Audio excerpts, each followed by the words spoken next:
Welcome to Shukla study point. आप सभी का स्वागत है आपके अपने YouTube channel Shukla study point में। मैं शिवम शुक्ला आप सभी दोस्तों का हार्दिक स्वागत करता हूं। आज की वीडियो के माध्यम से हम लोग चर्चा करेंगे हिंदी साहित्य बीए सेकंड सेमेस्टर के लिखित मॉडल पेपर के बारे में, जिसमें हम अति लघुत्तरीय, लघुत्तरीय और दीर्घोत्तरीय प्रश्नों के बारे में जानेंगे। ठीक है। बीए सेकंड सेमेस्टर में आप हिंदी अगर लिए होते हैं सब्जेक्ट के रूप में, तो आपको कार्यालयी हिंदी और कंप्यूटर के बारे में पढ़ना होता है। कार्यालयी हिंदी और कंप्यूटर से बनने वाले बहुत ही इंपॉर्टेंट प्रश्नों को आज की वीडियो के माध्यम से मैं चर्चा करूंगा, और ये ऐसे प्रश्न होंगे जो कि पिछले 2 वर्षों में लगातार पूछे जा रहे हैं। ठीक है, ये बात ध्यान दें। 2022 में आप देखेंगे पूछा गया है, 2023 में भी आया हुआ है और 2024 में भी ये परीक्षा में प्रश्न आएंगे।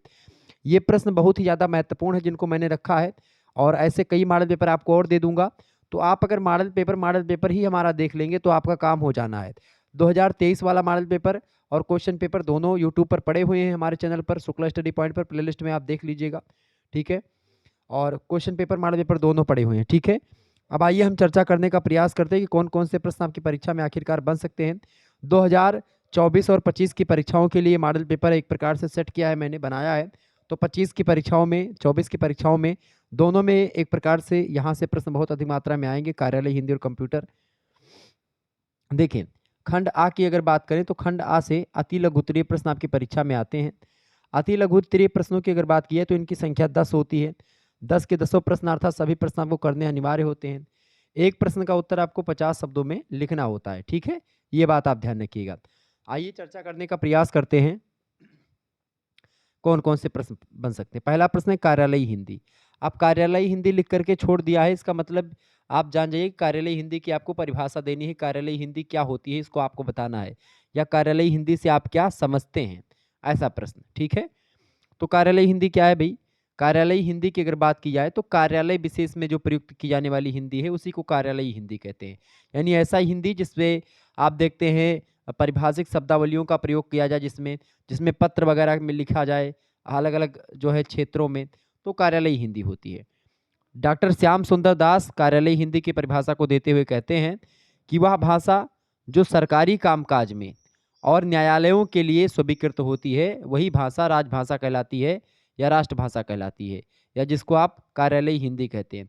कार्यालयी हिंदी का सीधा सीधा मतलब होता है ऑफिशियल लैंग्वेज, कार्यालय विशेष की भाषा, ऑफिशियल भाषा। ठीक है, यानी जो सरकारी कामकाज के लिए न्यायालयों में या बैंकों में या अन्य किसी सरकारी कार्यालय में प्रयोग की जाने वाली हिंदी होती है उसी को कार्यालयी हिंदी कहते हैं।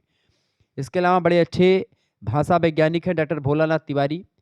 डॉक्टर भोलानाथ तिवारी जी कहते हैं कि वह भाषा जो एक देश से दूसरे देश के राजनयिक पत्र व्यवहार या बातचीत में होती है, यह भाषा अत्यंत शिष्ट और औपचारिक होती है, कार्यालयी। ठीक है, तो ये कार्यालयी हिंदी होती है। बेसिकली आपके समझ में आ गया होगा कार्यालयी हिंदी क्या होती है, तो आप यही लिख देंगे कि कार्यालयी हिंदी ये होती है। ठीक है, समझ में आ रही चीजें? तो एक बार फटाफट से आप लोग वीडियो को लाइक और शेयर जरूर कर दीजिएगा। ओके, कार्यालयी हिंदी के क्या उद्देश्य हैं? अच्छा, कार्यालयी हिंदी जो होती है और सामान्य हिंदी और कार्यालयी हिंदी में आत्मीय संबंध होता है, और सामान्य हिंदी और कार्यालयी हिंदी की व्यापारिक जो मतलब जो व्याकरणिक संरचना होती है वो एक ही होती है, उसमें अंतर नहीं होता है, बस शब्दों विशेष का अंतर होता है। तो शब्द एक प्रकार से जो पारिभाषिक शब्द होते हैं इसमें ज़्यादा प्रयोग कर दिए जाते हैं कार्यालयी हिंदी में। ठीक है, कार्यालयी हिंदी के क्षेत्र में आप देखेंगे टिप्पणी लेखन करने में कार्यालयी हिंदी का प्रयोग करते हैं आप, प्रारूपण लेखन में, संक्षेपण में, प्रतिवेदन लेखन में, कार्यवृत्त लेखन में या कार्यालयी अनुवाद वगैरह करने में आप कार्यालयी हिंदी का प्रयोग करते हैं। दूसरा प्रश्न है पारिभाषिक शब्दावली क्या है? ये प्रश्न बहुत ही इंपॉर्टेंट है। पारिभाषिक शब्दावली किसे कहते हैं या पारिभाषिक शब्दावली क्या है? पारिभाषिक शब्दावलियों की अगर बात करें तो देखिए, पारिभाषिक शब्दावलियों की परिभाषा को देते हुए श्री गोपाल शर्मा जी कहते हैं कि पारिभाषिक शब्द वह शब्द होता है जो किसी विशेष ज्ञान के क्षेत्र में एक निश्चित अर्थ में प्रयुक्त किया जाता है, जिसका अर्थ एक परिभाषा के द्वारा स्थिर किया गया होता है और उसका दूसरा कोई अर्थ नहीं होता है। ठीक है, वो होता है पारिभाषिक शब्द। क्या कहा गोपाल शर्मा जी ने? गोपाल शर्मा जी ने कहा कि पारिभाषिक शब्द वह शब्द है, लिख लीजिएगा इस परिभाषा को, पारिभाषिक शब्द वह शब्द है जो किसी विशेष ज्ञान के क्षेत्र में एक निश्चित अर्थ में प्रयुक्त होता है तथा जिसका अर्थ एक परिभाषा के द्वारा स्थिर किया गया हो, वो पारिभाषिक शब्द कहलाते हैं। दूसरे विद्वान हैं डॉक्टर रघुवीर। डॉक्टर रघुवीर की अगर बात करें तो डॉक्टर रघुवीर भी बड़ी अच्छी परिभाषा देते हैं पारिभाषिक शब्दावलियों की। रघुवीर जी कहते हैं कि पारिभाषिक शब्द का अर्थ है जिसकी सीमाएं बांध दी जाएं। जैसे कि अंग्रेजी का शब्द है डैकोइटी। अब डैकोइटी हिंदी में उसके लिए डकैती शब्द का प्रयोग करते हैं डैकोइटी के लिए, और उसकी परिभाषा कर दी गई है कि 4 या 4 से अधिक व्यक्ति जब डाका डालने लगेंगे तो उस कृत्य को हम डकैती कहेंगे। ठीक है, तो जिन शब्दों की सीमा बांध दी जाए, उनकी परिभाषा दे दी जाए, वो परिभाषिक होते हैं, उसके अलावा उसका कोई अर्थ नहीं होता। तो परिभाषिक शब्द ये होते हैं। ठीक है, समझ में आ गई होगी चीजें। 50 शब्दों में लिखना है, बड़ी आराम से 2 परिभाषा आप लिख देंगे, हो जाएगा। तीसरा तीसरा प्रश्न क्या, संक्षेपण। संक्षेपण जैसा नाम से ही स्पष्ट हो रहा है, संक्षेप में लिखने की प्रक्रिया संक्षेपण कहलाती है। संक्षेपण की अगर बात की जाए तो इसका अर्थ जो होता है, संक्षेपण का शाब्दिक अर्थ होता है छोटा करना, सार प्रस्तुत करना, सार संक्षेप। मतलब कि एक बड़े अनुच्छेद में जो तमाम प्रकार के विचार धारा बताई जाती है, तमाम प्रकार के जो अभिव्यक्त विचार होते हैं, उन विचारों का समास शैली में प्रस्तुत सार संक्षेप ही संक्षेपण क्रिया के द्वारा होता है, उसी को संक्षेपण कहते हैं। डॉक्टर महेंद्र चतुर्वेदी जी बड़े अच्छे विद्वान हैं, इन्होंने कहा कि संक्षेपण किसी अवतरण अथवा किसी प्रपत्र अथवा किसी एक विषय पर लिखे गए अनेक प्रपत्रों या पत्रों आदि के सार तत्व अथवा मूल विषय को कम से कम शब्दों में प्रस्तुत करने की एक कला होती है संक्षेपण। अब मैं आपको थोड़ा सा सरल भाषा में समझा दूं इसको।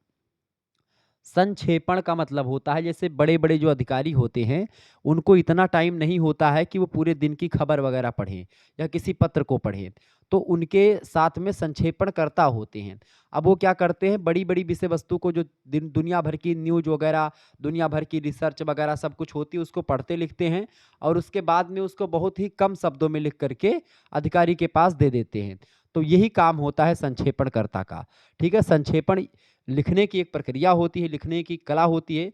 किसी बड़े, जैसे कोई बड़ा निबंध है, कोई बड़ा लेख है, कोई बड़ा समाचार लेख है, तो उसको एक प्रकार से कम शब्दों में 10-12 लाइनों में लिख करके अपने मालिक तक या किसी को बताना, ताकि जो है पाठक उसको कम शब्दों में उसका समय नष्ट ना हो और उसको सही तरीके से जान जाए। तो संक्षेपण वो होता है। ठीक है, आगे बढ़िएगा। अगला प्रश्न आपकी स्क्रीन पर आ चुका है। चौथा प्रश्न है, सरकारी पत्र किसे कहते हैं। सरकारी पत्र की अगर बात करें तो सरकारी पत्र जो होता है, राष्ट्र के कार्य को सुचारू रूप से चलाने के लिए एक सुसंगठित सरकार की आवश्यकता होती है, और यह सरकार जो होता है ये अपने काम को चलाने के लिए या कार्य संचालन की सुविधा के लिए तमाम प्रकार के कार्यालय खोलती है। अब ये कार्यालय जो होते हैं एक जगह पर तो होते नहीं है, क्योंकि भारत बहुत बड़ा देश है। अब भारत का एक नक्शा मान लेते हैं, मैं बनाता हूँ। अब ये भारत चूंकि बहुत बड़ा देश है, अब क्या होता है, कहीं मान लेते जम्मू कश्मीर में एक कार्यालय खुला है और एक यहाँ पर कन्याकुमारी में खुला है, एक इधर गुजरात में खुला है और एक इधर आपका नागालैंड और पश्चिम बंगाल में यहाँ खुला हुआ है। ठीक है, एक आपका जो है यहाँ पर मध्य प्रदेश में खुला है, एक महाराष्ट्र में खुला हुआ है। अब क्या होता है, चूंकि भारत संपूर्ण भारत है, तो ऐसे में एक कार्यालय से दूसरे कार्यालय में एक प्रकार से पत्राचार किया जाता है। तो उस समय एक दूसरे कार्य मतलब एक कार्यालय जब दूसरे कार्यालय को जो पत्र लिखते हैं अपने काम के लिए या सरकारी काम को आगे बढ़ाने के लिए, सरकारी कामकाज के लिए, उसी पत्र को सरकारी पत्र कहते हैं। समझ में आ गई चीजें। तो सरकार कार्य संचालन की सुविधा के लिए यानी एक कार्यालय खोलती है। ये कार्यालय देश के कोने कोने में एक छोर से दूसरे छोर तक फैले हुए होते हैं, और इनका संबंध आपसी संबंध पत्रों के द्वारा स्थापित होता है।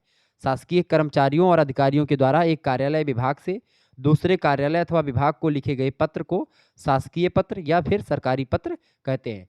सरकारी पत्र को ही शासकीय पत्र भी कहा जाता है, ये बात आप ध्यान रखेंगे। तो सरकारी पत्र के बारे में आपको समझ में आ गई कि सरकारी पत्र क्या होता है। बिल्कुल यही होता है सरकारी पत्र, एक कार्यालय से दूसरे कार्यालय जो कि सरकारी कार्यालय हो। ठीक है, भारत के सरकार के कार्यालय हों, सरकारी कामकाज के लिए जब पत्र एक दूसरे को लिखे जाते हैं, एक विभाग से दूसरे विभाग को, दूसरे कार्यालय में। ठीक है, एक कार्यालय दूसरे कार्यालय को। अगला प्रश्न है ईमेल। ईमेल किसे कहते हैं। तो दो या दो से अधिक एक दूसरे से जुड़े कंप्यूटरों द्वारा एक दूसरे की सूचनाओं को ग्रहण करना, भेजना, आदान प्रदान करना ईमेल कहलाता है। आजकल ईमेल का प्रचलन बहुत अधिक बढ़ गया है। ईमेल आजकल जो है, जो पत्र वगैरह होते थे, पहले पत्राचार होता था, पत्राचार की व्यवस्था को खत्म करने में सबसे इंपॉर्टेंट भूमिका निभाई है किसने, ईमेल ने। क्योंकि ईमेल में पत्राचार की जो शैली होती है, उसी पत्राचार की शैली में ईमेल भी लिखा जा सकता है और ऐसे माध्यम से पत्राचार भेजने में कागज़ खर्च होता है, स्याही खर्च होती है और भेजने में समय लगता है और पैसा भी ज़्यादा लगता है, बहुत देर में पहुँचता है पत्राचार। लेकिन ईमेल क्या है, तुरंत इधर टाइप किया, लिखा और तुरंत भेज दिया। मतलब मुश्किल से 10-15 मिनट का काम होता है, एक पत्र को दूसरे कार्यालय तक भेजने में, ठीक है? बहुत कम समय में और बहुत जल्दी, बहुत कम खर्चे में ये एक प्रकार से हो जाता है, तो ये ईमेल होता है। ईमेल की अगर बात की जाए, तो आजकल ईमेल का प्रचलन बहुत ज़्यादा एक प्रकार से बढ़ गया है। ईमेल पर सूचना भेजना डाक से भी सस्ता है। ईमेल के माध्यम से व्यक्तिगत और व्यावसायिक सभी प्रकार की सूचनाओं का आदान-प्रदान लोग करते हैं। कंप्यूटर प्रोग्राम भी ईमेल किए जाते हैं, ये बात आप ध्यान रखेंगे। तो ईमेल से आजकल बहुत सारी चीज़ें होने लगी हैं।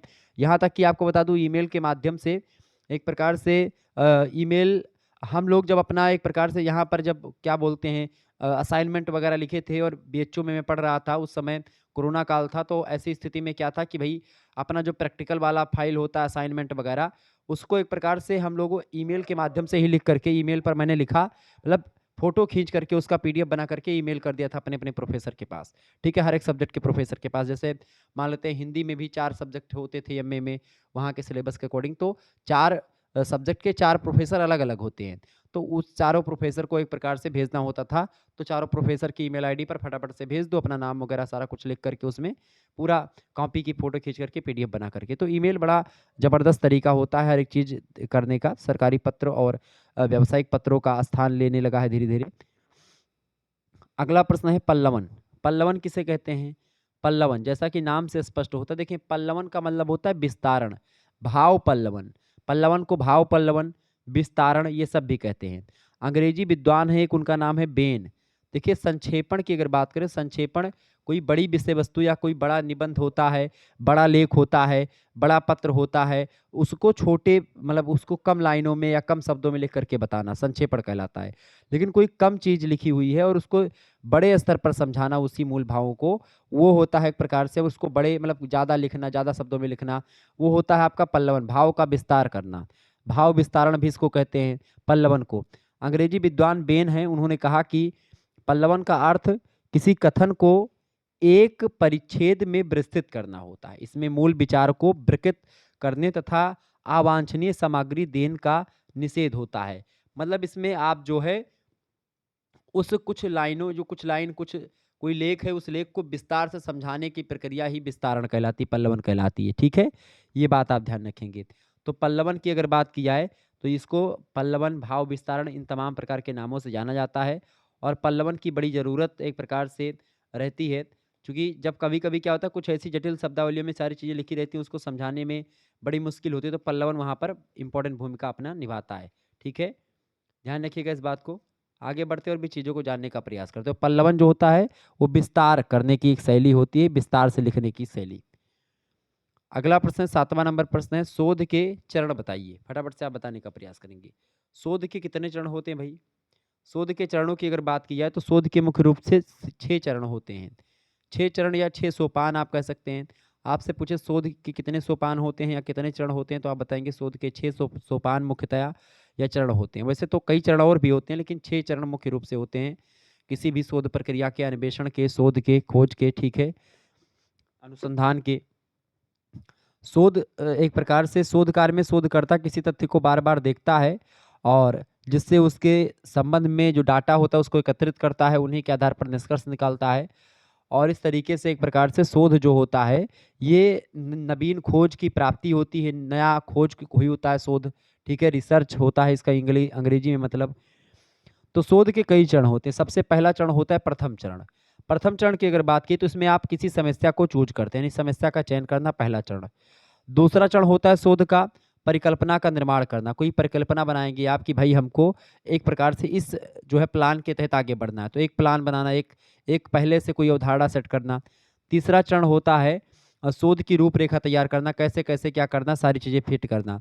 चौथी बात चौथा चरण होता है आपका प्रदत्तों का संकलन करना। प्रदत्त माने जो आंकड़े हमारे पास प्राप्त हैं, उन आंकड़ों को इकट्ठा करना, उन आंकड़ों को कैटेगराइज़ करना, बाँटना, ठीक है?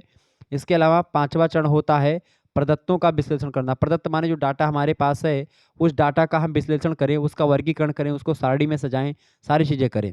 इसके बाद में छठा चरण होता है योग मतलब कि शोध का निष्कर्षों का प्रतिपादन करना, यानी जो निष्कर्ष निकले विश्लेषण करने के बाद में डाटा से, उस निष्कर्ष को एक प्रकार से आप प्रतिपादित करें, उस निष्कर्ष को लिखें, उस निष्कर्ष के आधार पर आप फिर क्या करें, नियम का एक प्रकार से मतलब शोध को बताएं कि भाई इसको मैंने किया तो ये फायदा इसका मिला। ठीक है, तो ये 6 चरण होते हैं मुख्य रूप से शोध के। समस्या का चयन, परिकल्पना का प्रतिपादन, शोध की रूपरेखा तैयार करना, प्रदत्तों का संकलन करना, प्रदत्तों का विश्लेषण करना और निष्कर्षों का प्रतिपादन करना। ये होते हैं शोध प्रक्रिया के 6 चरण, जिसके बारे में मैंने आपको बताया। 8वां क्वेश्चन आप देखिएगा, बढ़िया प्रश्न है परीक्षा की दृष्टि से आपके। प्रश्न है कंप्यूटर की विशेषताएं बताएं। कंप्यूटर किसे कहते हैं? कंप्यूटर की विशेषता बताएं भाई, फटाफट से आप बताने का प्रयास करेंगे। कंप्यूटर की अगर बात की जाए तो कंप्यूटर के जनक कौन है? कंप्यूटर के जनक हैं चार्ल्स बेबेज। आप लोगों ने नाम सुना होगा चार्ल्स बेबेज का। चार्ल्स बेबेज कंप्यूटर के जनक हैं। और कंप्यूटर मुख्यतः छोटे छोटे उपकरणों से मिलकर के बना होता है, जिसको आप 3 भागों में बांटते हैं। पहला होता है इनपुट उपकरण या इनपुट डिवाइस, दूसरे होते हैं प्रोसेसिंग यूनिट यानी सीपीयू जिसको आप बोलते हैं, ठीक है, सेंट्रल प्रोसेसिंग यूनिट, जिसको कंप्यूटर का दिमाग कहा जाता है, और तीसरा होता है आउटपुट उपकरण। तो ये 3 चीज़ों से मिलकर के मुख्य रूप से कंप्यूटर आपका बना हुआ होता है। इनपुट डिवाइस जो कंप्यूटर के अंदर लगते हैं, और आउटपुट डिवाइस से कि आपका प्रिंटर वगैरह मतलब कि जो कंप्यूटर के बाहर लगते हैं, ठीक है, वो होते हैं आपके आउटपुट डिवाइस। प्रोसेसिंग यूनिट जो होता है आपका, जिसको सेंट्रल प्रोसेसिंग यूनिट कहते हैं, सीपीयू, कंप्यूटर का मस्तिष्क कहलाता है। तो इन 3 चीज़ों से मिलकर के कंप्यूटर बनता है और आगे बढ़ता है। कंप्यूटर की अगर बात की है तो कंप्यूटर जो होता है, सबसे पहली बात, कंप्यूटर डाटा को निर्देश जो डाटा का होता है और जो जो निर्देश होता है, डाटा जो होता है उसको पढ़ करके उसे ग्रहण करता समझता है, डाटा और निर्देशों को इकट्ठा करता है, भंडारित करता है। कंप्यूटर विभिन्न प्रक्रियाओं और उनके क्रम को नियंत्रित करता है, उपयोगी सूचनाओं को प्रयोक्ताओं को समझने के योग्य बनाता है कंप्यूटर। तो कंप्यूटर बड़ा इंपॉर्टेंट भूमिका निभाता है, ठीक है, ये बात आप ध्यान रखेंगे। भारत सरकार की अगर बात करें तो परम 8000 सीडेक के द्वारा विकसित पहला सुपर कंप्यूटर था भारत का। 1991 ईस्वी में इसको एक प्रकार से बनाया गया। इसके निर्माण का श्रेय सीडेक के निदेशक डॉक्टर विजय भास्कर को दिया जाता है।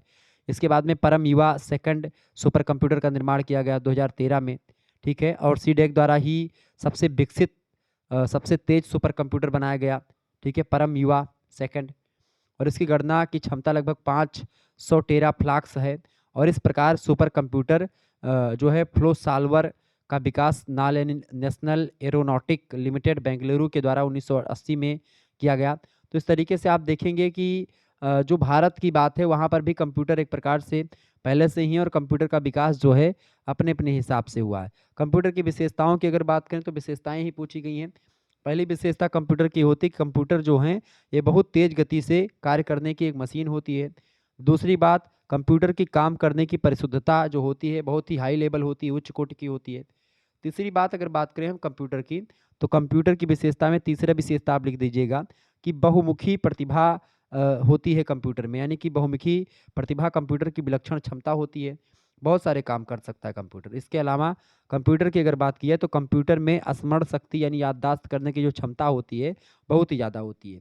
इसके अलावा पांचवी विशेषता यह है कि कंप्यूटर एक मशीन होने के कारण से संवेदनहीन है, यानी संवेग विहीन है, इमोशन नहीं समझता कंप्यूटर, ठीक है, चूंकि एक मशीन है और मशीन इमोशंस नहीं समझता है, ठीक है, दुख सुख ये सब नहीं समझता वो। क्लियर, ये बात आप ध्यान रखेंगे। अच्छा, इंटरनेट का पूरा नाम क्या है, कभी आपने सोचा? इंटरनेट का पूरा नाम होता है इंटरनेशनल नेटवर्क।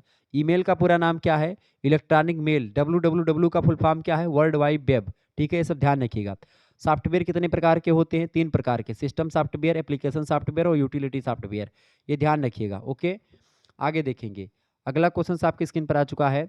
9वां नंबर प्रश्न है, हिंदी में उपलब्ध सॉफ्टवेयरों के नाम बताइए। सॉफ्टवेयर मैंने बताया सॉफ्टवेयर कितने प्रकार के होते हैं? 3 प्रकार के। कौन कौन से? सिस्टम सॉफ्टवेयर एक होता है, एक होता है एप्लीकेशन सॉफ्टवेयर, और एक होता है यूटिलिटी सॉफ्टवेयर। ये 3 प्रकार के सॉफ्टवेयर होते हैं, ठीक है, जिसमें एप्लीकेशन सॉफ्टवेयर को आप जानते होंगे, आप फ़ोन वगैरह में तमाम प्रकार के जो ऐप चलाते हैं वो ऐप एप्लीकेशन सॉफ्टवेयर ही होता है, ठीक है। ऐसे कंप्यूटर वगैरह में सिस्टम सॉफ्टवेयर आप देखते होंगे जो कि पूरा सिस्टम मैनेज करता है, ठीक है।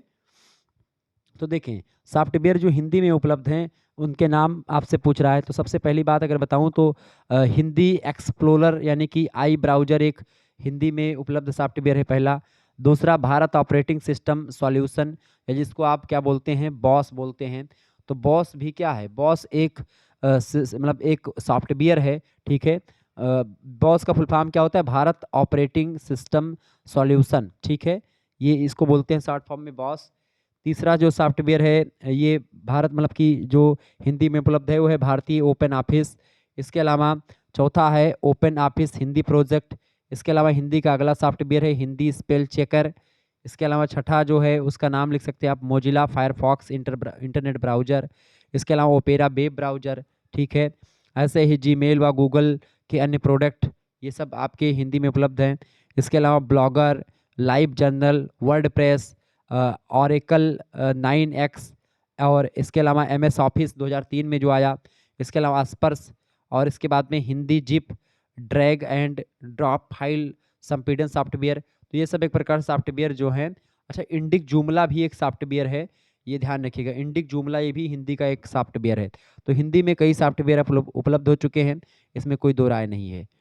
अगला क्वेश्चन साहब देखिएगा, अगला प्रश्न आपकी स्क्रीन पर आ चुका, पोस्टर की विशेषताएं बताएं। पोस्टर की क्या विशेषताएं होती हैं, पोस्टर क्या होते हैं। पोस्टर की अगर बात करें, देखिए पोस्टर जो होता है यह एक विचार, घटना या उत्पाद का अस्थायी प्रचार माध्यम होता है, जिसे सार्वजनिक स्थान पर जन समुदाय के निमित्त बड़े पैमाने पर देखने हेतु रखा जाता है। पोस्टर को आकर्षक और सूचना परक दोनों प्रकार का बनाया जाता है। पोस्टर के द्वारा घटना विशेष, संगीतकार और फिल्म वगैरह का प्रचार किया जाता है। कोचिंग संस्थान का आजकल प्रचार होने लगा है पोस्टर के माध्यम से। तो आधुनिक पोस्टर 1840 ईस्वी और 1850 ईस्वी के दशक का है, और पोस्टर विशेषज्ञ एक है व्यक्ति है, उनका नाम है जॉन वार्नीकोट।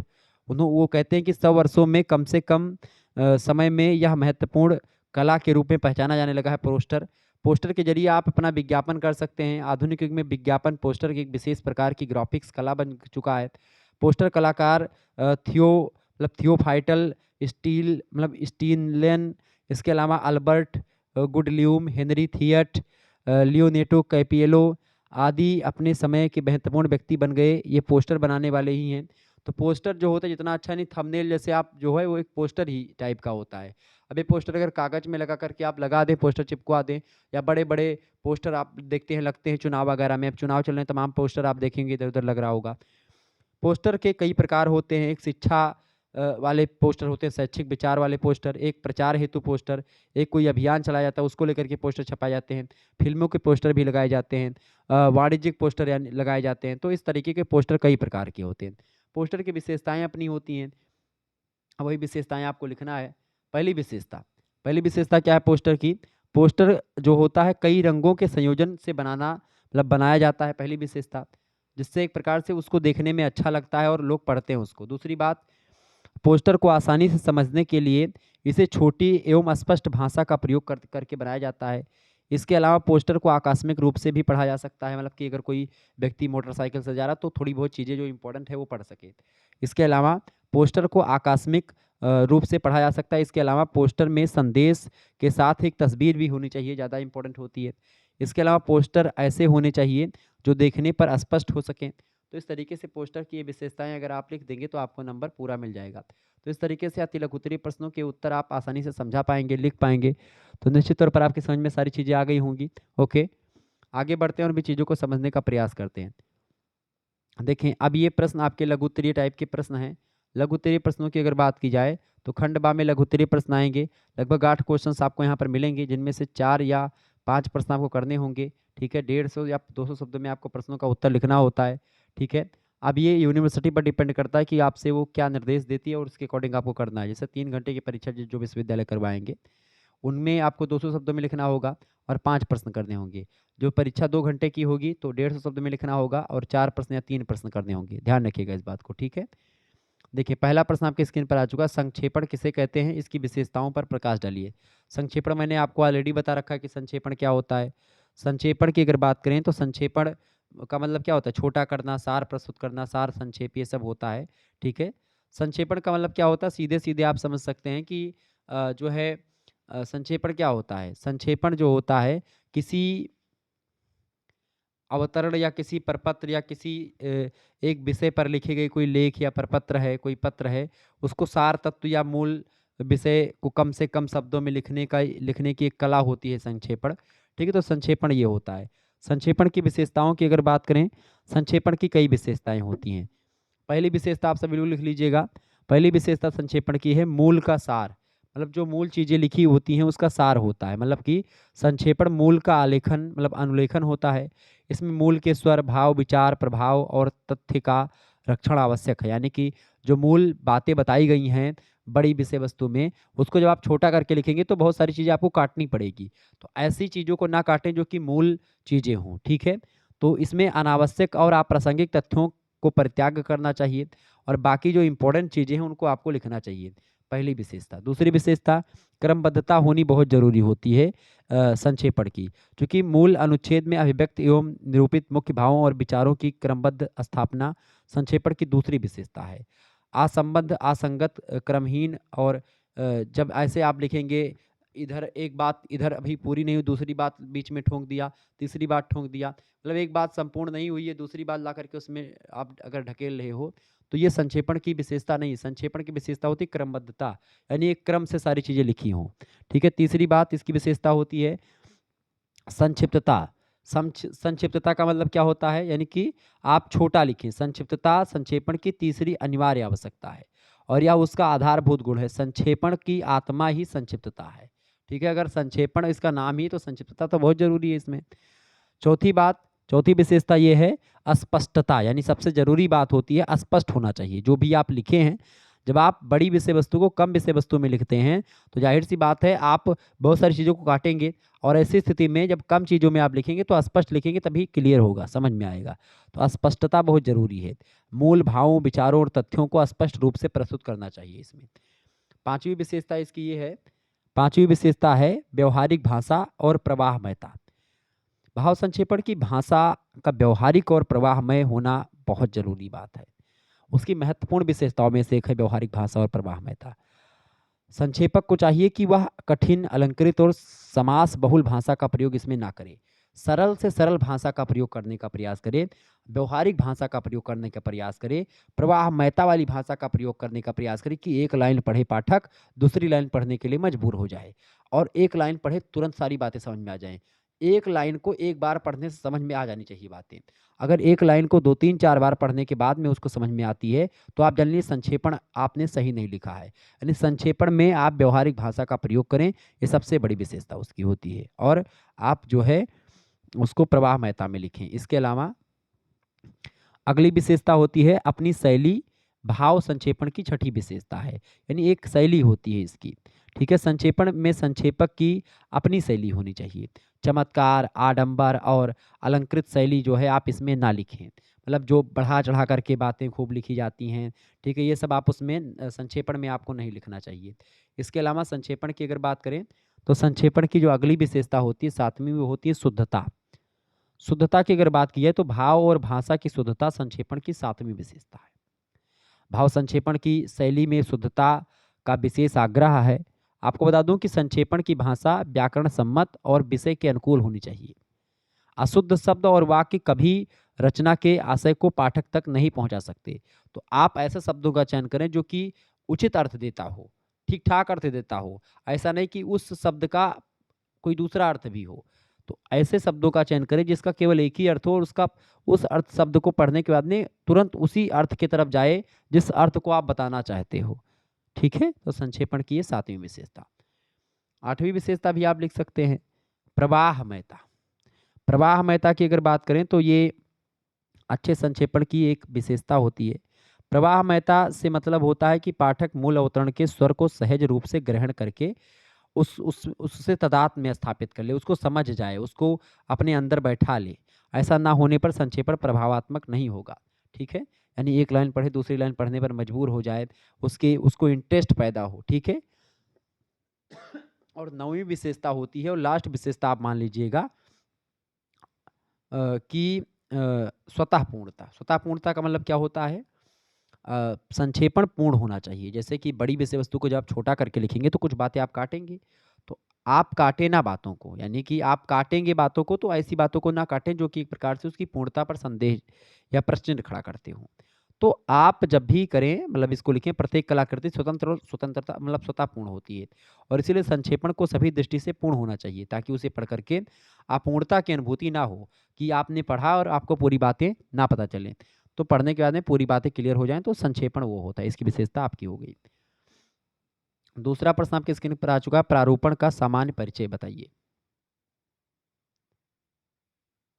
फटाफट से आप लोग बताने का प्रयास करेंगे, करेक्ट आंसर क्या हो जाएगा इसका बताइएगा।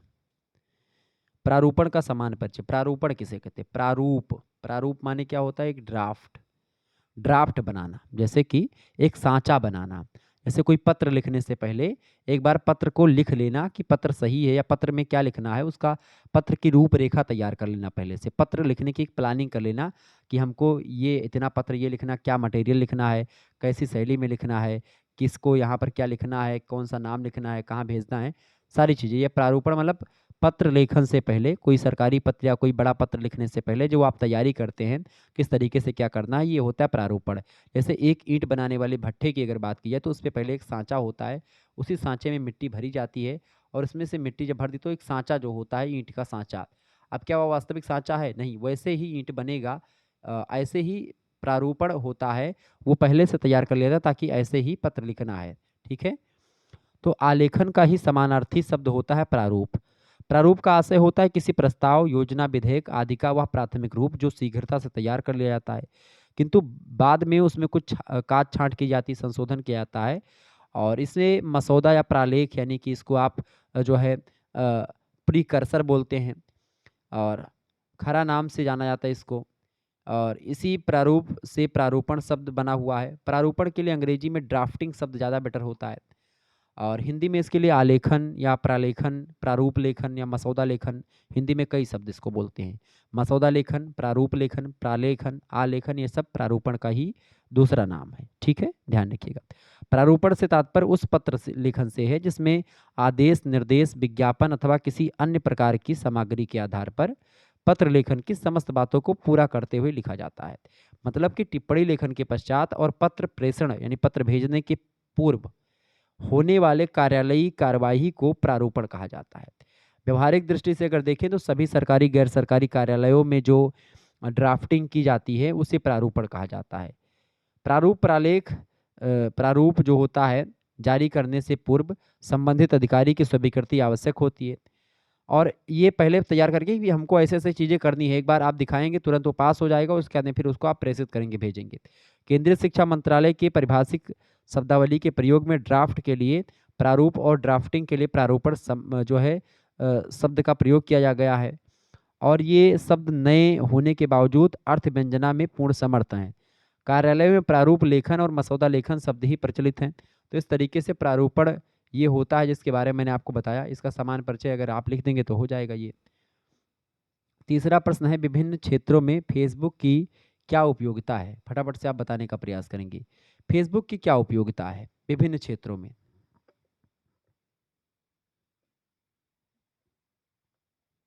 बताइए। फेसबुक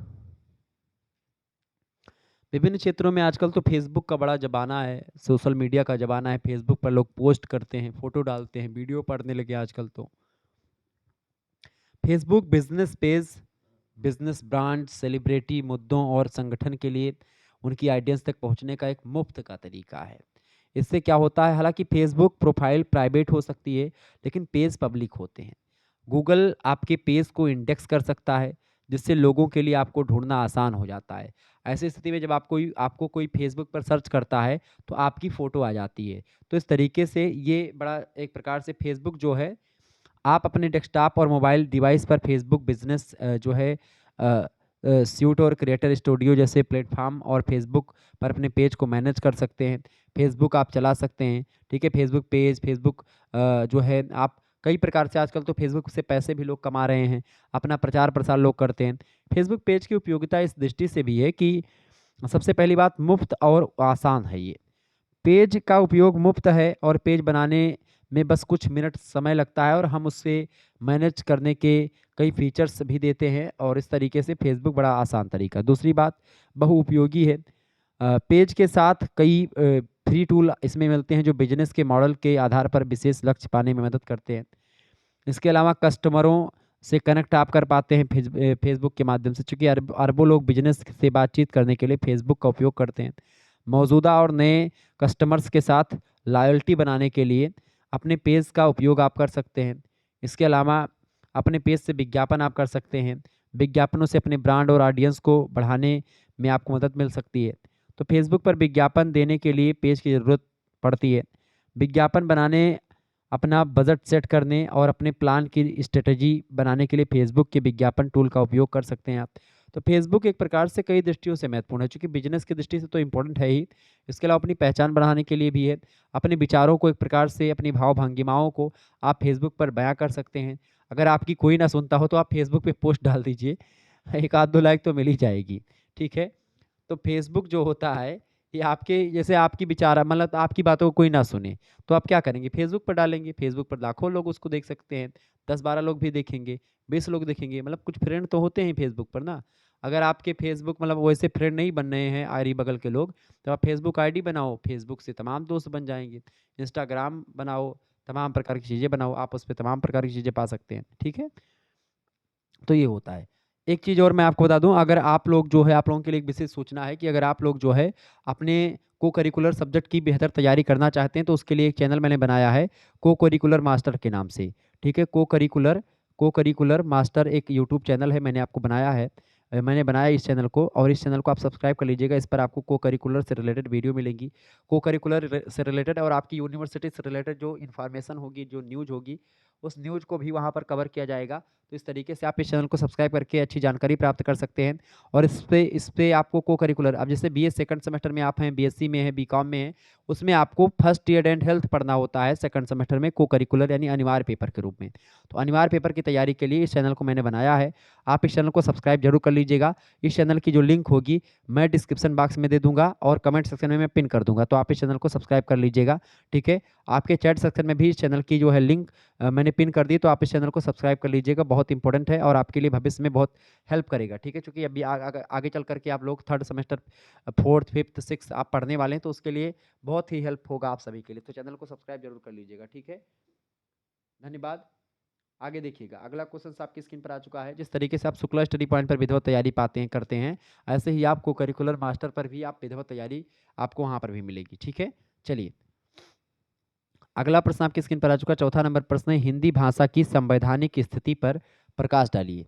हिंदी भाषा की संवैधानिक स्थिति की जब हम बात करते हैं, तो हम संविधान में कुछ अनुच्छेद हैं, उन अनुच्छेदों को पढ़ने का प्रयास करते हैं। आपको बता दूं, संविधान निर्माण के समय संविधान सभा के सामने एक महत्वपूर्ण प्रश्न यह था कि भारत की राजभाषा किस भाषा को बनाया जाए। काफ़ी विचार विमर्श हुआ, और इस विचार विमर्श के बाद में एक डेट आती है, उस डेट का नाम है 14 सितंबर। 14 सितंबर 1949 का समय है। 14 सितंबर 1949 को संविधान सभा ने एक निर्णय लिया और हिंदी को भारत की राजभाषा अ, होनी चाहिए, राजभाषा हिंदी को, ऐसा बताया गया और भारत की राजभाषा हिंदी होगी, ये डन हो गया 14 सितंबर को। इसलिए 14 सितंबर को हिंदी दिवस के रूप में मनाया जाता है। संविधान के भाग 17 की अगर बात की जाए, तो अनुच्छेद भाग 17 और अनुच्छेद 343 343 के काम में आप देखेंगे, अनुच्छेद में 343 से लेकर के 351 तक भारतीय भाषाओं के बारे में बताया गया। इसमें अनुच्छेद 343 के काम में बताया गया कि संघ की राजभाषा हिंदी होगी और लिपि जो होगी वो देवनागरी होगी। संघ के राजकीय प्रयोजनों के लिए प्रयोग होने वाले अंकों का रूप भारतीय अंकों का अंतर्राष्ट्रीय रूप होगा। किंतु इसी अनुच्छेद के अंतर्गत यह प्रावधान कर दिया गया था कि संविधान के प्रारंभ होने से 25 वर्षों की कालावधि के लिए उन सब राजकीय प्रयोजनों के लिए अंग्रेजी भाषा का प्रयोग होता रहेगा, जिसके लिए वह पहले से प्रयुक्त होती रही है, और फिर बाद में अंग्रेजी खत्म करके हिंदी को कर दिया जाएगा, ऐसा प्रावधान किया गया था। लेकिन क्या हुआ कि अंग्रेजी हावी होती चली गई और हिंदी अपना एक प्रकार से वर्चस्व कायम नहीं कर पाई, चूंकि हम लोगों की ही गलती थी। भारतीय संविधान 26 जनवरी को लागू हुआ 1950 में, और 15 वर्षों की अवधि 26 जनवरी 1965 समाप्त हो गई। किंतु राजनीतिक दबावों के चलते सरकार ने इस अवधि को आगे बढ़ा दिया। परिणामतः अंग्रेजी का प्रयोग राजकीय कार्यों में अब भी हो रहा है, और भारत की राजभाषा होने पर भी हिंदी को अभी भी अंग्रेजी से मुकाबला करना पड़ रहा है। अंग्रेजी एक प्रकार से और हिंदी समानांतर भाषाएं चल रही भारत में, ठीक है? चूँकि भारत की अगर बात की जाए, तो भारत में जो दक्षिण भारत के लोग हैं, वो हिंदी नहीं समझते हैं, ठीक है? वो, और इस कारण से वो अंग्रेजी में बोलते हैं, और अंग्रेजी उत्तर भारत के लोग कुछ थोड़ा बहुत जानते हैं और दक्षिण भारत के भी लोग जानते हैं, दोनों कम्युनिकेट कर लेते हैं।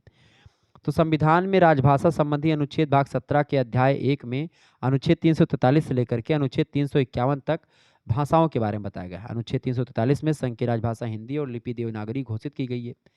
फिर भी आप देखेंगे अभी तक इसका एक प्रकार से वो कायम नहीं हो पाया है। अनुच्छेद 44 कहता है 344 कि राष्ट्रपति के द्वारा राजभाषा आयोग एवं समिति के गठन से संबंधित है। अनुच्छेद 345 की बात करें, 346 की बात करें और 347 की बात करें, ये 3 अनुच्छेद ऐसे हैं जिसमें प्रादेशिक भाषाओं से रिलेटेड प्रावधान किए गए हैं। अनुच्छेद 348 की अगर बात करें तो 348 में उच्चतम न्यायालय यानी सुप्रीम कोर्ट उच्च न्यायालयों, संसद और विधानमंडलों में प्रस्तुत विधेयकों की जो भाषा होगी उस भाषा के संबंध में विस्तार से प्रकाश डाला गया कि भाई उच्च न्यायालय में, सुप्रीम कोर्ट में, हाई कोर्ट में, संसद में, विधानमंडल में कौन सी भाषा का प्रयोग किया जाएगा, ये 348 में लिखा है। अनुच्छेद 349 की अगर बात करें तो अनुच्छेद 349 में भारतीय संविधान के भाषा से संबंधित विधियां अधिनियमित करने की प्रक्रिया का वर्णन है। और 350 अनुच्छेद में अगर बात करें, 350 में जनसाधारण की शिकायतें दूर करने के लिए आवेदन की प्रयुक्त की जाने वाली भाषा और प्राथमिक स्तर पर मातृभाषा में शिक्षा सुविधाएं देने और भाषाई अल्पसंख्यकों के बारे में दिशा निर्देश का प्रावधान किया गया है। इसके अलावा अगर बात करें अनुच्छेद 351 की, तो 351 में सरकार के उन कर्तव्यों और दायित्वों का उल्लेख किया गया है जिनका पालन हिंदी के प्रचार प्रसार और विकास के लिए उसे करना है। इस तरीके से इसके अतिरिक्त राष्ट्रपति को अधिसूचना संख्या 59/254 दिनांक 3/12/1955 के द्वारा सरकारी प्रयोजनों के लिए हिंदी भाषा आदेश 1955 जारी किया गया, जिसके द्वारा अंग्रेजी भाषा के साथ साथ हिंदी का प्रयोग जो है इन सभी जगहों पर किया जाए। किन सभी जगहों पर? जैसे जनता के साथ पत्र व्यवहार करना हो तो हिंदी के साथ अंग्रेजी भी की जाए। दूसरी बात, प्रशासनिक रिपोर्ट में हिंदी के साथ अंग्रेजी, मतलब अंग्रेजी के साथ हिंदी। इसके अलावा सरकारी संकल्प में, संसद में प्रस्तुत की जाने वाली जो रिपोर्ट है वो हिंदी अंग्रेजी दोनों में होनी चाहिए। इसके अलावा हिंदी भाषाई राज्यों के लिए पत्र व्यवहार के लिए हिंदी अंग्रेजी दोनों। इसके अलावा अन्य देश की सरकारों और अंतर्राष्ट्रीय संगठनों के साथ पत्र व्यवहार के लिए हिंदी और अंग्रेजी दोनों का प्रयोग किया जाए। इसके अलावा संधियों और ऋणों के लिए भी हिंदी और अंग्रेजी दोनों का प्रयोग किया जाए। स्पष्ट है कि संविधान में हिंदी को वह स्थान दिया गया है जो किसी राजभाषा को मिलना चाहिए, किंतु साथ ही अंग्रेजी का विकल्प भी मौजूद कर दिया गया है। इसके परिणाम स्वरूप अंग्रेजी भक्त अधिकारी हिंदी के स्थान पर अंग्रेजी का प्रयोग निरंतर कर रहे हैं और लगातार अगर कोई व्यक्ति हिंदी भाषी प्रदेश से जाता है तो उसको, मतलब हिंदी बोलता है तो उसको लोग गंवार समझ लेते हैं। हिंदी में अगर आप बोलें, अपने बच्चे को, आजकल के जो मातारी मतलब माता पिता हैं, वो अपने बच्चे को ये नहीं बताते कि भैया वो आम हुए, बताते हैं कि बेटा वो मैंगो है। ये नहीं कहते कि वो आम है, वो कहेंगे बेटा ये मैंगो है, ये वाटरमेलन है, ये डॉग है, ये कैट है। ये नहीं बताएंगे ये बिल्ली है, ये कुत्ता है, ये तरबूज है, खरबूजा है ये, ठीक है। सारी चीज़ें अंग्रेजी में बताएंगे। तो क्या भाई, जब अंग्रेजी में पूरी जनता ही पगलान है अंग्रेजी के पीछे, तो काहे ना सरकार तो व्यवस्था करबे करिस रहा। लेकिन जब हम ही लोग जो है अंग्रेजी के पीछे इतना दीवाना हन, दो शब्द अंग्रेजी में बोल दें, हाँ ओ माय गॉड, ये सब ऐसे बोलेंगे तो लगता है कि कितना बहुत बड़ा ब्रिलियंट आदमी कहूँ आएगा, इतना पढ़ा लिखा आदमी है। गाँव पहुँच के 10 सेंटेंस कहूँ अंग्रेजी मार दियो तो जानो कि तू ही दबदबा कायम कर लेगो गाँव में। अब गाँव में अगर तू 10 लाइन अंग्रेजी बोले जान तो बस वह है, जहाँ पहुँचो कोनो समाज में बैठो 10 लाइन अंग्रेजी में बोल दियो, अरे भैया फलाने के लड़कवा तो वो अंग्रेजी में ख्वाब बोलत है। ऐसे तमाम जने 4 ठो बुजुर्ग बैठ के बतोई हैं। अरे अंग्रेजी कोनो मंगल ग्रह भाषा हुए कि वो कोनो रॉकेट साइंस हुए। अंग्रेजी जब चाहो 10 मिनट का 10 दिन लागे अंग्रेजी सीख जाबो। एक महीने का नहीं समय लागत है। जब आप बड़े हो जाए, बीए कर रहे हो ना, अंग्रेजी सीखना बहुत आसान है। कोनो जरूरी नहीं कि मतलब एकदम से व्याकरणिक सम्मत प्रयोग करेंगे। आप हिंदी व्याकरणिक सम्मत नहीं बोल पाते हैं और तो बात छोड़ दो, अंग्रेजी कहाँ व्याकरण सम्मत बोल पाओगे। आप लोग डरते हैं कि टेंस बनाने में टेंस बनाना पड़ेगा, जा रहा है तो गोइंग लगाएंगे, वो खा रहा है तो ईटिंग लगाएंगे। ये सब नहीं होता। जैसा बोल पाओ अनकुतुआ, जैसे बोलना चाहो सब बोलो। ये बोलने में कोई नियम कायदा नहीं लगता है। स्पीकिंग इंग्लिश में कोई नियम कायदा नहीं होता, ठीक है, ये बात ध्यान रखिएगा। तो ये सब चीज़ें हैं। आगे बढ़िए। तो हिंदी की संवैधानिक स्थिति ठीक है, लेकिन वो व्यवहारिक तौर पर हिंदी अभी नहीं सामने आई है। लेकिन अब हिंदी का प्रयोग लगातार धीरे धीरे बढ़ रहा है। सोशल मीडिया के आ जाने से कुछ लोग हिंदी को बढ़ावा दे रहे हैं। हालांकि अभी भी बहुत सारे लोग अंग्रेजी में एक प्रकार से अपने आप को बहुत ज़्यादा अंग्रेजी को बहुत वो समझते हैं, ठीक है। चले, 5वां प्रश्न है टिप्पण के प्रकारों का उल्लेख कीजिए। टिप्पण, टिप्पण क्या होता है? टिप्पण टिप्पणी लिखने की प्रक्रिया होती है। टिप्पणी एक एक लिखित रूप होता है और टिप्पणी लिखने की क्रिया या प्रक्रिया को टिप्पण कहते हैं। टिप्पण कई प्रकार का होता है। सरकारी कार्यालय की कार्यप्रणाली में टिप्पण का महत्वपूर्ण स्थान है। मामलों के स्वरूप, अधिकार की स्थिति और कार्यालय की वांछ अनुसार अनेक प्रकार के टिप्पण लिखे जाते हैं। जैसे कि टिप्पण कई प्रकार के होते हैं। पहला होता है आपका नियमी टिप्पण, दूसरा होता है विभागीय टिप्पण, तीसरा होता है सामान्य टिप्पण, चौथा होता है संपूर्ण टिप्पण, पांचवा होता है सूक्ष्म टिप्पण, छठवां है अनौपचारिक टिप्पण, सातवां है संपूर्ण टिप्पण। अगर बात करें नियमित टिप्पण की या नियमित टिप्पणी की तो ये क्या होता है? तो नियमित टिप्पणी की अगर बात करें नियमित टिप्पण की तो कार्यालयी कामकाज में कार्यालयी कामकाज के एक भाग के रूप में नियमित टिप्पण लिखे जाते हैं। ऐसे टिप्पण दैनिक कार्य का एक अंग होते हैं और संक्षिप्त रूप से छोटी छोटी बातों या विषयों के लिए लिखे जाते हैं। नियमित टिप्पण, नियमित टिप्पण का महत्व केवल कार्यालयी अभिलेख और औपचारिकता के निर्वाह तक ही सीमित होता है। यानी कि कार्यालय वगैरह में छोटी छोटी चीजों के लिए नियमित टिप्पण लिखा जाता है। दूसरा टिप्पण होता है आपका सामान्य टिप्पण। सामान्य टिप्पण की अगर बात की है तो सरकारी कार्यालयों में जो पत्र या मामले प्रकरण प्रथम बार प्राप्त होते हैं उन्हें प्रस्तुत करने की एक प्रक्रिया के रूप में जो टिप्पण लिखे जाते हैं उसे सामान्य टिप्पण कहते हैं। इस प्रकार के टिप्पणों में पत्र के पूर्ववर्ती संदर्भ का उल्लेख नहीं रहता है। ठीक है। तीसरा टिप्पण होता है आपका विभागीय टिप्पण। विभागीय टिप्पण की बात की है तो इसको अनुभागीय टिप्पण भी कहा जाता है और कई प्रकरणों या मामलों पर सरकारी आवश्यकताओं के अनुसार विविध विभागों और अनुभागों से अनुदेश प्राप्त करना अपेक्षित होता है और ऐसी स्थिति में प्रकरणों, संदर्भों अथवा मामलों के स्वरूप के अनुसार टिप्पणकर्ता को प्रत्येक प्रकरण पर स्वतंत्र टिप्पणी लिखना जरूरी होता है और वह इस तरह के स्वतंत्र टिप्पण पर अलग से अनुदेशन प्राप्त करता है। ऐसे टिप्पण को अनुभागीय या विभागीय टिप्पण कहते हैं। चौथा टिप्पण होता है संपूर्ण टिप्पण।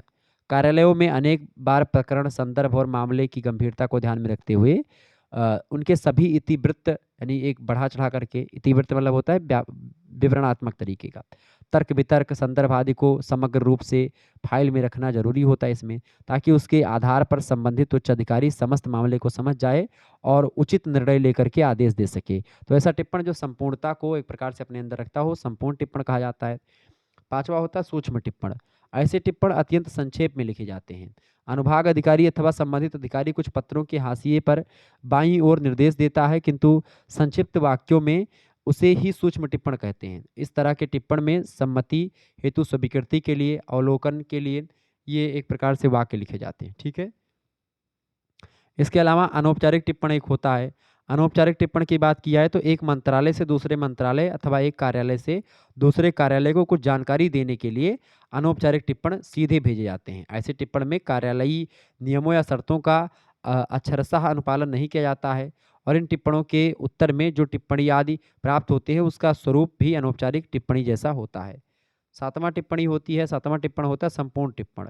संपूर्ण टिप्पण आप सभी को मैंने बता ही दिया। ठीक है। संपूर्ण विवाद वगैरह को एक प्रकार से समझ जाए, पूरे मामले को समझ जाए जो अनुभागीय अधिकारी है वो सब। ठीक है। तो इस तरीके से टिप्पण के प्रकार हो गए। छठा प्रश्न आपकी स्क्रीन पर आ चुका है। पल्लवन में किन नियमों का पालन करना आवश्यक होता है? पल्लवन में किन नियमों का पालन करना आवश्यक होता है भाई? फटाफट से आप बताएंगे। पल्लवन की अगर बात करें तो पल्लवन में किन नियमों का होना आवश्यक होता है भाई? देखिए पल्लवन की अगर बात करें, पल्लवन मतलब क्या होता है? भाव का विस्तारण करना। यानी कि पल्लवन के लिए कई प्रकार की चीजें जरूरी होती हैं। पहली बात, पल्लवन का नियम, पहला नियम, सर्वप्रथम पल्लवन के लिए दिए गए वाक्य, सूक्ति या लोकोक्ति अथवा कहावत कोई दी गई, कोई उक्ति दी गई है, कोई काव्य पंक्तियां दी गई हैं, उनको ध्यानपूर्वक आप पढ़ें। उसके बाद में अगर पढ़ेंगे, क्यों पढ़ें? ताकि आपको संपूर्ण जो बातें लिखी हैं उसका ज्ञान हो जाए, अच्छी तरीके से आप सारी चीज़ों को समझ जाएं। मूल भाव को समझना ही पल्लवन की पहली चाबी या पहली कुंजी है। ठीक है। दूसरी बात, दिए गए संदर्भ में मूल विचार अथवा भाव के साथ उसके पोषक या सहायक भाव भी निहित होते हैं और उन सहायक या पोषक भावों को समझने पहचानने का प्रयास करना चाहिए। उन्हें समझ लेने से मूल भाव के विस्तारण में सहायता मिलेगी, क्योंकि वो किस संदर्भ में लिखा गया है उसके सहायक जो भाव हैं उन भावों को भी जानना पड़ता, ताकि आप विस्तार करने में आप आसानी हो सके। तीसरी बात, मूल और गौण विचारों अथवा भावों को समझ लेने के पश्चात महत्व क्रम से सभी निहित भावों और विचारों को एक-एक अनुच्छेद में लिखना चाहिए। ठीक है? छोटी-छोटी बातों को थोड़ा बढ़ा-बढ़ा करके लिखना चाहिए। इसके अलावा भाव या विचार का पल्लवन करते समय उसकी पुष्टि में जहाँ-तहाँ उदाहरण, दृष्टांत, तथ्य और प्रमाण अगर हो सके तो देना चाहिए। यानी कि कोई बात आप बता रहे हैं तो एक उदाहरण के माध्यम से, दृष्टांत के माध्यम से ये सब आप बता सकते हैं। ठीक है? तथ्य, प्रमाण कोई दे सकते हैं इधर-उधर के। इसके अलावा मूल और गौड़ विचारों के पल्लवन में चारुता लाने के लिए अलंकार और कल्पना का भी प्रयोग आप कर सकते हैं। इसके अलावा भाव और भाषा के अभिव्यक्ति में सरलता होनी चाहिए, मधुरता होनी चाहिए, स्पष्टता और मौलिकता ज़रूरी होती है। वाक्य छोटे-छोटे और भाषा अत्यंत सहज होनी चाहिए जिससे पाठक उसको पढ़े, उसकी रुचि पैदा हो पढ़ने में। इसके अलावा पल्लवन के लेखन में तथ्यों की एकता और प्रासंगिकता बनी रहनी चाहिए। इसके अलावा पल्लवन में पल्लवनकर्ता को मूल तथा गौड़ भाव दोनों, यानी जो विचार दिख रहा है वो विचार और जो छुपा हुआ विचार है दोनों विचार की टीका टिप्पणी और आलोचना प्रत्यालोचना नहीं करनी चाहिए। केवल मूल लेखक के मनोभावों का विस्तार और विचार उस पर होना चाहिए। ज़्यादा अपनी तरफ से उसमें नहीं ऐड करना चाहिए। अपने विचारों को क्या क्या सही है क्या गलत है उसको नहीं आपको करना है। अगला चीज़ है कि पल्लवनकर्ता को इस बात का ध्यान रखना चाहिए कि पल्लवन के लिए मूल सामग्री में कहाँ तथ्य को विस्तार देने, कहाँ अर्थ समझाने और कहाँ संभावित विपरीत तर्क को काटने की आवश्यकता है, कहाँ नहीं है। ये सारी बातें पता होनी चाहिए। इसके अलावा पल्लवन की रचना अन्य पुरुष में होनी चाहिए, सबसे पहली बात। इसके अलावा 11वीं बात ये है कि पल्लवनकर्ता को विस्तार से लिखने का प्रयास करना चाहिए। इसके अलावा पल्लवन करते समय हमेशा तर्कसम्मत पद्धति का प्रयोग करना चाहिए। इसके अलावा पल्लवन करते समय आपको बता दूं, पल्लवन का अंतिम निष्कर्ष मूल भाव या प्रतिपाद्य विषय के अनुरूप होना चाहिए। यानी कि जो उद्देश्य उसमें है वही उद्देश्य आपका पल्लवन भी, यानी जो विस्तार करने के बाद में लिखा है वो भी बताना चाहिए। तो इस तरीके से पल्लवन के कुछ नियम थे जो मैंने आपको बता दिए, जो कि परीक्षा की दृष्टि से आपके बहुत ही महत्वपूर्ण थे। अगला प्रश्न 7वां नंबर आप प्रश्न देखेंगे, प्रतिवेदन की विशेषताएं या एवं उद्देश्य बताइए। प्रतिवेदन क्या होता है, प्रतिवेदन की विशेषता क्या होती है और प्रतिवेदन का उद्देश्य क्या होता है, इसको बताएं। विशेषताएं और उद्देश्य। देखिए, प्रतिवेदन का विशेषताओं की अगर बात की जाए, प्रतिवेदन पहली विशेषता, प्रतिवेदन में किसी घटना या प्रसंग की मुख्य मुख्य बातें लिखी जाती हैं। कोई मतलब रिपोर्ट जो होती है उसी को प्रतिवेदन बोल सकते हैं आप। ठीक है? तो रिपोर्टिंग वगैरह। प्रतिवेदन का उद्देश्य होता है बीते हुए समय के विशेष अनुभवों को संक्षिप्त सार संग्रह प्रस्तुत करना, ताकि आगे किसी तरह की भूल या भ्रम ना होने पाए। प्रतिवेदन में उसी कठोर सत्य की चर्चा रहती है जिसका अच्छा या बुरा अनुभव हुआ होता है। प्रतिवेदन का दूसरा लक्ष्य भूतकाल को वर्तमान से जोड़ना होता है कि भाई कौन सी घटना कहाँ पर घटित हुई थी, उस घटना का एक प्रकार से विवरण, उस घटना को अच्छे तरीके से बताना कि घटना कैसी हुई थी, किस तरीके से घटी, इस चीज़ को लिख करके समझाना ही प्रतिवेदन होता है। ठीक है? तो भूतकाल की भूल से लाभ उठा करके वर्तमान को सुधारना इसका मुख्य उद्देश्य होता है प्रतिवेदन का। किंतु प्रतिवेदन डायरी या दैनंदिनी नहीं होता है। प्रतिवेदन में यथार्थ की तस्वीर रहती है और डायरी में यथार्थ के साथ लेखक की भावना, कल्पना और प्रतिक्रिया भी शामिल होती है। दोनों में स्पष्ट अंतर होता है। तो उद्देश्य मतलब जो प्रतिवेदन है इसका उद्देश्य सिंपल सा होता है। तो विशेषता समझिए। पहली विशेषता होती है कि प्रतिवेदन में किसी घटना या प्रसंग की मुख्य मुख्य बातें लिखी होती हैं। दूसरी बात, प्रतिवेदन में बातें एक क्रम में लिखी जाती हैं। सारी बातें सिलसिलेवार तरीके से लिखी जाती है ताकि पूरी की पूरी घटना एक प्रकार से समझ में आ जाए और वो घटना एक व्यू के रूप में आपके समक्ष दिखाई भी पड़े। तीसरी बात, जैसे जब पुलिस वगैरह लोग घटनाएँ मतलब लिखते हैं, रिपोर्ट लिखते हैं, तो आप देखिए वही रिपोर्ट जो लिखना होता है उसी को हिंदी में प्रतिवेदन लेखन कहते हैं। प्रतिवेदन लेखन, ठीक है? प्रतिवेदन।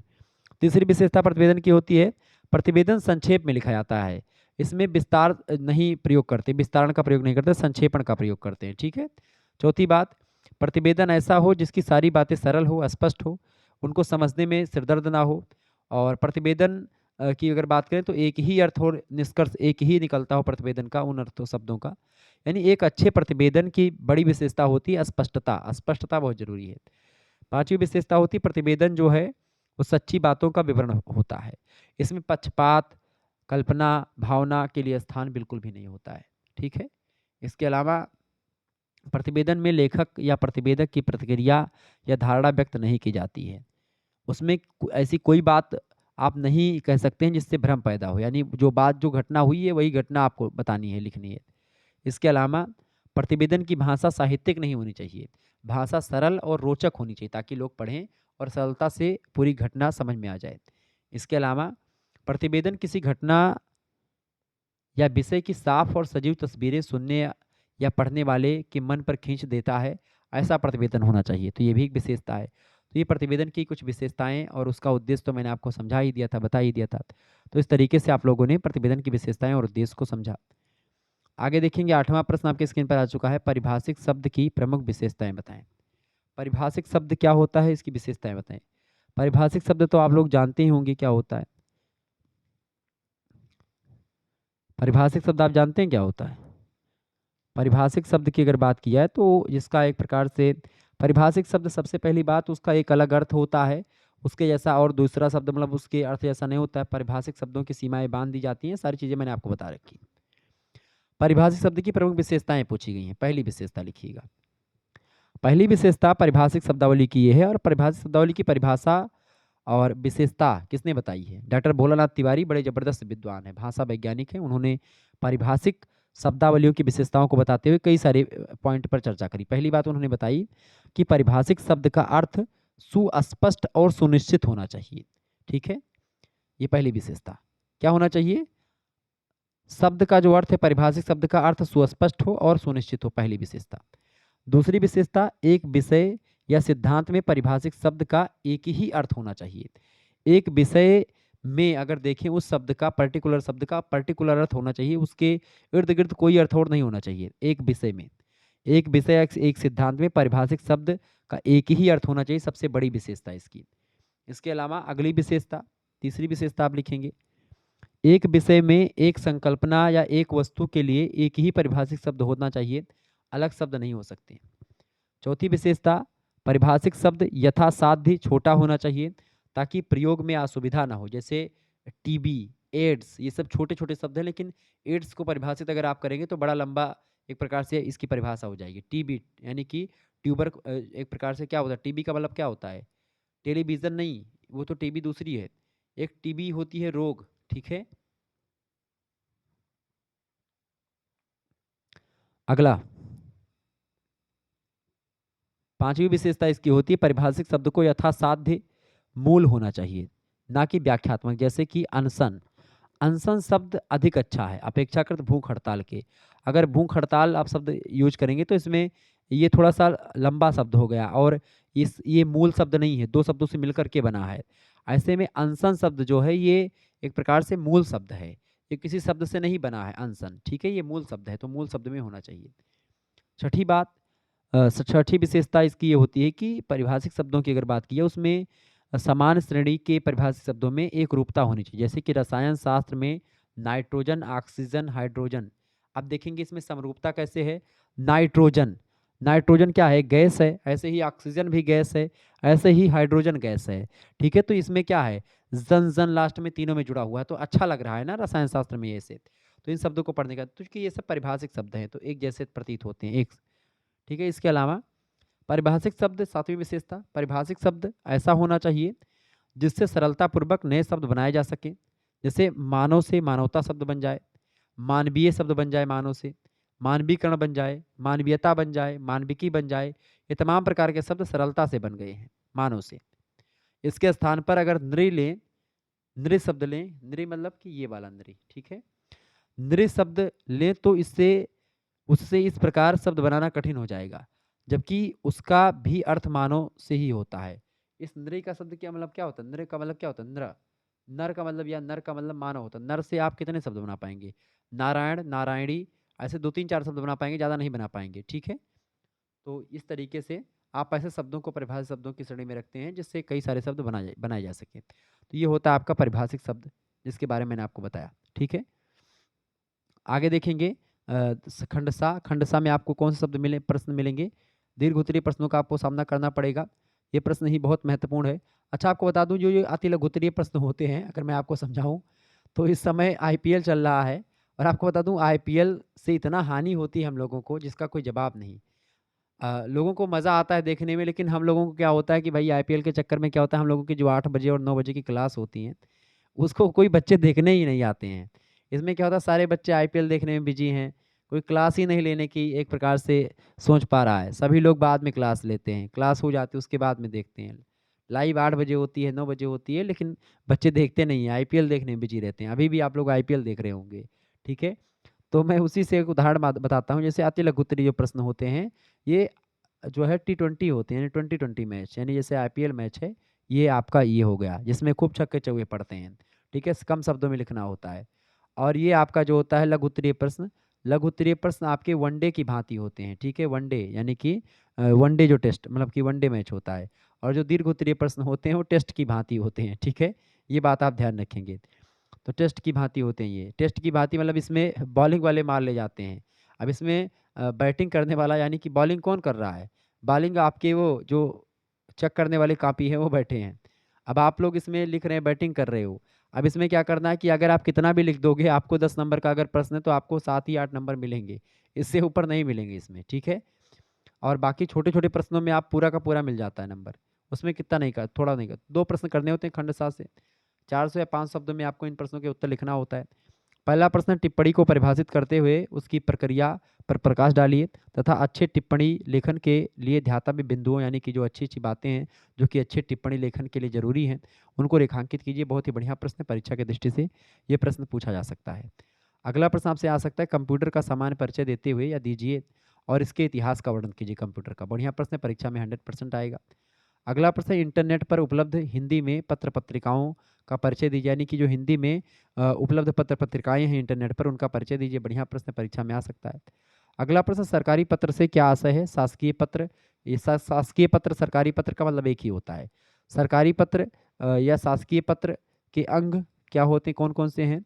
और इसकी रूपरेखा को स्पष्ट करें। तो ये प्रश्न आपके दीर्घ उत्तरीय हैं, ये प्रश्न आपकी परीक्षा में बन सकते हैं। आप इन प्रश्नों को तैयार कर लीजिएगा, बढ़िया प्रश्न है, ठीक है? और इसके अलावा एक मॉडल पेपर आपका संस्कृत का मैंने दे दिया ऑलरेडी, आप इसको अगर नहीं देखें तो देख लीजिएगा। संस्कृत का ये मॉडल पेपर है जिसमें संस्कृत गद्य, साहित्य, अनुवाद, संगणक और अनुप्रयोग मैंने लिखित मॉडल पेपर संस्कृत का दे दिया है। संस्कृत का और हिंदी का दोनों का ये लिखित मॉडल पेपर हो चुका है 2024 का। 2023 के तो कई सारे मॉडल पेपर और महासंग्राम वीडियो अवेलेबल है, आप उनको नहीं देखें तो देख लीजिएगा, ठीक है? बाकी और चीज़ें आपको मिलती रहेंगी, और सब्जेक्ट की वीडियोज़ लगातार आपको मिलती रहेंगी, ठीक है? धन्यवाद, मिलते हैं फिर नेक्स्ट वीडियो में, तब तक के लिए जय हिंद, जय भारत। आप सभी का बहुत-बहुत धन्यवाद हमारे से जुड़ने के लिए। इसी प्रकार से अपना प्यार बनाए रखेंगे। Okay, good night, I love you. Okay, video को लाइक और चैनल को सब्सक्राइब कर दीजिएगा। धन्यवाद।